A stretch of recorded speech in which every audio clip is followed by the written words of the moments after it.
জীবনটা পুরা নষ্ট হয়ে গেল। মানে যে কি তো আমার জীবনটা কি আর ভালো আছে রে। সেদিনকার আমি ঘুরছি আমার গার্লফ্রেন্ডকে নিয়ে, আজকে ঘুরিটি ফোনকে নিয়ে। ওই তো সে গাড়িটা না, ওই তো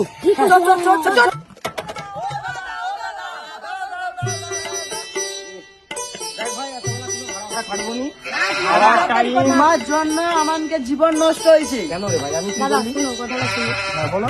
সেদিন তুমি একটু দেরিতে যাইছিল বলে আচ্ছা আমি কালকে ঘুরছিলি আমার গার্লফ্রেন্ড কে নিয়ে। আচ্ছা, তোমার সেই হাঁসচড়া যাওয়ার সময় আজকে আমি ঘুরিটি এন কিনলে। আর তোমার জন্য আমাকে তো ভুল জায়গায় লিয়া যাইছ। তোমার জন্য আমার গার্লফ্রেন্ড অন্য কারোর সঙ্গে পাইছে। আমার নাম্বারও ব্লক করে দিছে। আমি এখন কি করবো? আমার ভুল হচ্ছে, ক্ষমা করে দেন। তুমি আমাকে কও। কি দুঃখের কথা কইবো, আমার গার্লফ্রেন্ড আমাকে ব্লক করে না দিয়েছে। সমস্যায় বললি তো। কার গার্লফ্রেন্ড? কিসের গার্লফ্রেন্ড? তোদের এ লাগবে তো? হ্যাঁ তোদের কি লাগবে? একটা করে? গার্লফ্রেন্ড একটা বলে। হ্যাঁ দাদা, কি হয়েছে জানো? এই মানুষটার জন্য আমাকে জীবন নষ্ট হয়েছে। ও ঝামেলার মধ্যে আমি রেবনি তোমার যা পারো করো।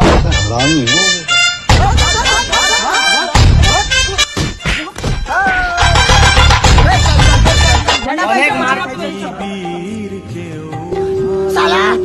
আমি কি 55 ঘন্টা লাগি সালা, যে মারছে সালা ডাউনলোড করে বাজি দিয়ে যাচ্ছে।